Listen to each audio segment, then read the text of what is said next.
Budget के अंदर जो काम किया है ना, इसका नतीजा आने वाला है। और भगवान श्री राम की आप जो बात कर रहे थे, भगवान श्री राम ने आपको जो दर्शन है ना वो दे दिए। आप भी नहीं समझ रहे, क्योंकि भगवान श्री राम ने जिस पुल का, सेतु का को बनाया था, उसके अंदर उस छोटी गिलहरी के योगदान को भी भगवान श्री राम नहीं भूले थे। उन्होंने सबरी को भी और उस गिलहरी को भी, सबरी को भी और उस गिलहरी को भी पूरा सम्मान दिया था। ये समय समय की बात है। आप जिस प्रकार की बात कर रहे थे ना, वो नतीजा आपके सामने आ चुका है। महंगाई मानो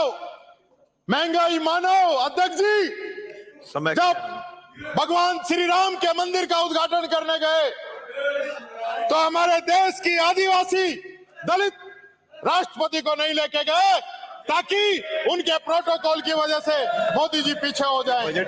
जब नई संसद का उद्घाटन हो रहा था, वहां आप राष्ट्रपति जी को नहीं लेके गए, क्योंकि वो दलित थी और प्रोटोकॉल में प्रधानमंत्री से ऊपर थी।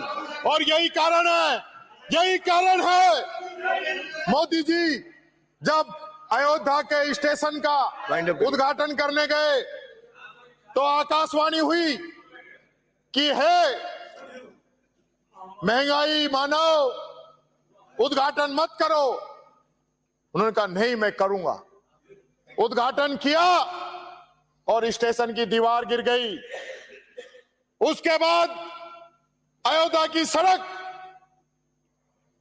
उसका उद्घाटन करने गए, फिर आकाशवाणी हुई कि हे महंगाई मानव, उद्घाटन मत करो, ये सड़क टूट जाएगी।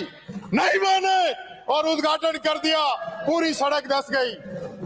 उसके बाद हमारे शंकराचार्यों ने मना किया, धर्माचार्यों ने मना किया कि मंदिर जो है अधूरा है, इसका उद्घाटन मत करो।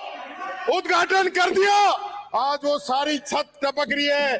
भगवान श्री राम का जो श्राप है, इनको झेलना पड़ेगा। 2 मिनट, बस 2 मिनट मेरा टाइम बचा हुआ है। 2 मिनट जितना टाइम बचा है वो उसी में पूरा करूंगा।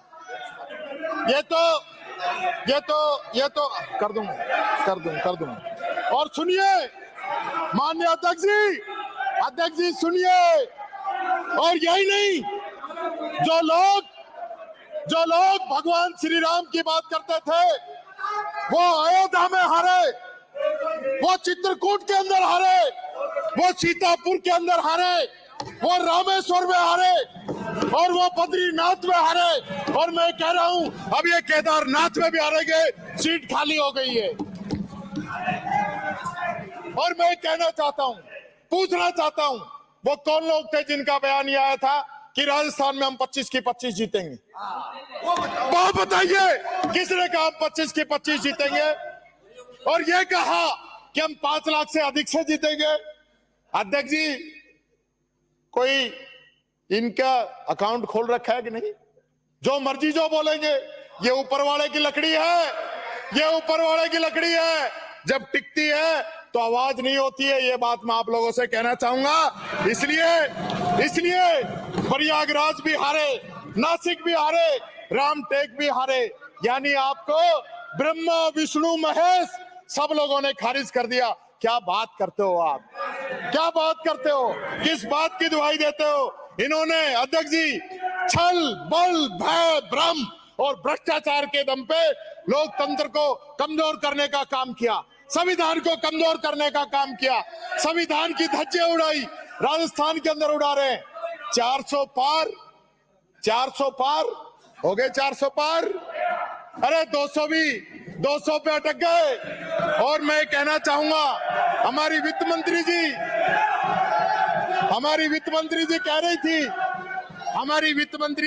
थी कि संविधान में कुछ संशोधन की जरूरत है। मैं पूछना चाहूंगा, जब रिप्लाई दें तो बता दें कि अब भी संविधान में संशोधन की जरूरत बच रही है या नहीं बच रही है? जवाब चाहूंगा।